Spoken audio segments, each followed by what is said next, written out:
And immediately I got in, I've told my children what to do. I lie down after while greeting him. Flat. I've never done that for my father in years. And I lie down and I say, Dad, I've come to meet you to ask you to forgive me of all I may have done to wrong you, to give you bitterness, and to make your life miserable. So please forgive me. My children lie down, my wife lie down, and I saw my dad stood up with tears in his eyes. How do I know he was crying? Because the tears was dropping on my back.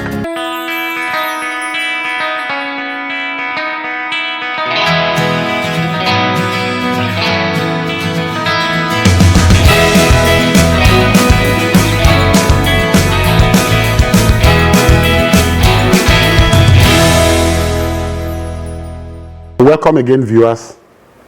You recall in some episode past, I did mention that in the year, about 45 years ago, I made three innocent prayers to a God I didn't know. My first prayer was, God, give me a good wife that I don't have to divorce. 2, give me wonderful children that will make me proud. Number 3, give me money so that I can enjoy the rest of my life. I want to tell you in this episode that this same God I didn't know then, and the God I now know, has fulfilled an answer to those prayers perfectly well. And I give you the reasons why I said so. Number 1, God told me after I became a Christian in 1994, he said, son, if you can only live with me by obedience and following my word, I will get you to a stage in prosperity that you don't have to work for money again, and money will work for you. I can tell you in all sincerity that today, I don't work for money. But there is nothing absolutely that I need that God is not providing for me. I have regular source of income that I don't have to stress myself. Number 2, in answer to those innocent prayer, is that God has given me a good wife. We are 43 years old in marriage as at December last year, and God has been with us. The marriage is getting sweeter and sweeter every day. It was just as if we were married yesterday, and God has kept both of us in the whole of his hand, in good health and sound mind. As a matter of fact, we are age group. We both clocked 70 last year, my wife and I. Number 3, God gave us wonderful children that has made me proud, made us proud. In school, my children went to school easily, and when they were to get their university education, every one of them studied in the United States of America. God made provision for us at that time that none of them needed to work for even 1 minute. They were full-time students. When they say hello on their phone, we are paying in hard currency in Nigeria. And I remember that when God asked me to go into printing, God told me specifically that it's going to be a season, that I will be in that business for a season, and I'm going to bless you to take care of all your needs. And I remember today that this God is never a liar. He fulfilled all his promises, if only I can follow my own part of the bargain. Because I tried to, God fulfilled his own part of the bargain for me beyond my expectation. All our children are doing excellently very well. They are doing very well in their call, in all their call. None of them is working for government. No one of them, after they graduated, has written a letter that I beg to apply. They are working independently, and God is blessing the work of their hands. 4 of them are married. Today, to the glory of God, God has blessed us with numerous grandchildren. We have 9 of them, and we are still counting, to the glory of God. Now, last year, my wife and I clocked 70. And we are thinking how we're going to celebrate our 70th birthday. And so there came our children. They said, Dad, Mom, we don't want you to bother yourself. We want to celebrate you. We said, celebrate? They said, yes. We said, okay. So they chose a date. They set up a committee among themselves. They chose a date. And they told my wife and I that we are invited guests in our own birthday. They gave us the numbers of guests we are to invite. I had to ask them, say, son, I've been planning for 70th birthday. What do we add? They said, don't worry, we don't need 1 kobo from you. That blew my mind. And I want to tell you, to the glory of God, these children, they fixed the date for the 10th of August, 2024. All our grandchildren came home, all our children. Our house was a beehive of activities. We had a lovely time having a bond with our grandchildren for 1 month. The celebration was a real celebration. I don't think any parent living can desire more than what they gave to us. These children spoiled us with celebration, with not even a single dime coming from us. I don't know who cannot be proud of such children.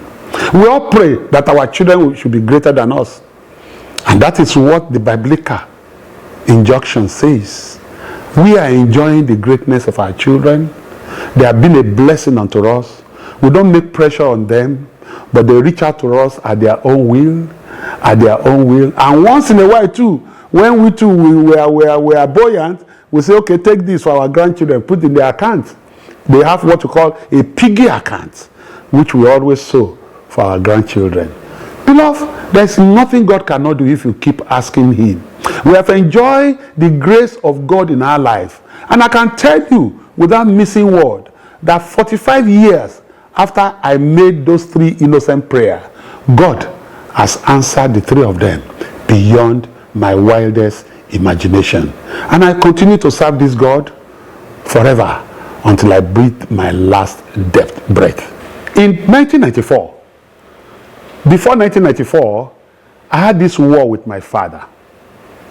I don't sit with my father for 2 minutes and talk because of the experiences I had from childhood and because of what happened to my mother. I thought my dad's action killed my mother. And because of the experiences I had from his wife, my stepmother, who of course is my mother today.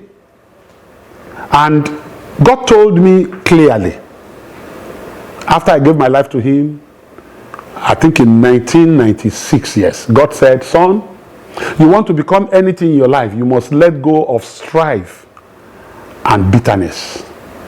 And I was wondering, whom do I have strife and bitterness with? I remember I have this ongoing strife with my father and stepmother. And God told me, go and repent. And that weekend, I carried my wife. I learned to obey God desperately. So I carried my wife and my 4 children then, and we went to the town in Paiko where he was teaching in Niger State. And that afternoon, we met him sitting down on the couch with his wife. And immediately I got in, I've told my children what to do. I lie down after while greeting him, flat. I've never done that for my father in years. And I lied down and I said, Dad, I've come to meet you to ask you to forgive me of all I may have done to wrong you, to give you bitterness, and to make your life miserable. So please forgive me. My children lie down, my wife lie down, and I saw my dad stood up with tears in his eyes. How do I know he was crying? Because the tears were dropping on my back. And my dad fell on my back and was asking for my forgiveness too. That day, I had my father back. And I was in a hurry to create a lasting relationship with my father. And I thank God. I never knew my father was going to pass on. I will have him only for 9 years. Because in 2005, he passed on. Before he passed on, I gave him a good life. The same thing I'm enjoying today for my children. I gave him a good life. I bought him a car. And each 2 years, I will change the car. I give him his allowance monthly, which I do up to today. My father passed on in 2005. My stepmother is still alive. I forgave my stepmother for everything he did to me. And up to today, I still give my stepmother his upkeep allowance every month without missing it. I have never missed it for 1 month. And to the glory of God, I'm the only one she's looking up to for survival. And we are the best of friends. There's no day she doesn't call me to pray for me. And she's my mother today, the only mother I have. So beloved, this has helped me to learn a lesson in the issue of forgiveness. I don't have bitterness for anybody. I don't have anybody that does anything to me. Once you do something, I speak it out, I move on with my life. And God has helped me to fight this. And that has translated in the beautiful and wonderful relationship that I have with my own children. As I was coming here, my son just called me, Dad, I just want to ask after you. How is your health? I hope you are doing great. That's all we can ask for from our children. To the glory of God, God has been too good to me. And I look back, I begin to imagine, do I deserve this? I look at my background.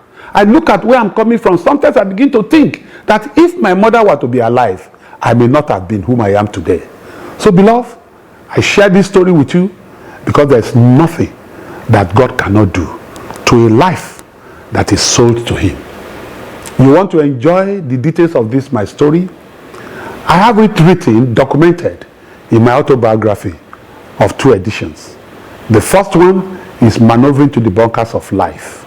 It's in Amazon. And the second one, which I used to celebrate our 70th birthday, is titled In the Palm of His Hand. Thanking God for my 70th birthday. God bless you. Thank you. Ladies and gentlemen, you have just heard the conclusion of Chief Daisy Aina's testimony. 3 prayers he prayed. A good wife, money, and children to be proud of. Almighty God more than answered those prayers. 43 years of marriage. You heard him, that his marriage after 43 years is getting sweeter and sweeter. 5 children, 9 grandchildren. Children that are celebrating their parents. As for money, from all that Chief has spoken, you have heard that the Chief has touched money. I'm not talking about 50 million. I'm talking about 100 million. I'm not talking about 500 million. Chief has touched money, real money. Until today, God is blessing him. Judge for yourself. This was a young man whose life was going nowhere. Left FGC, Federal Government College, Sokoto, his standard school. For no reason, he just left. He wants to join the army. They rejected him. Became a washerman, just followed the army into the war. What if he had died in that place? But all those experiences put together, remember that he saw his mother in a vision in Enugu.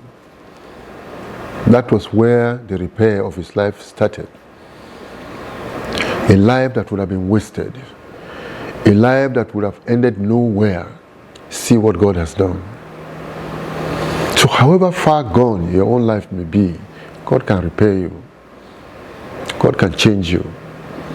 He's a destiny changer. Our God is a miracle worker. All you need to do, humble yourself under his mighty hand. Allow him. He will do a better job than you can ever dream or imagine. Okay, this story ends here.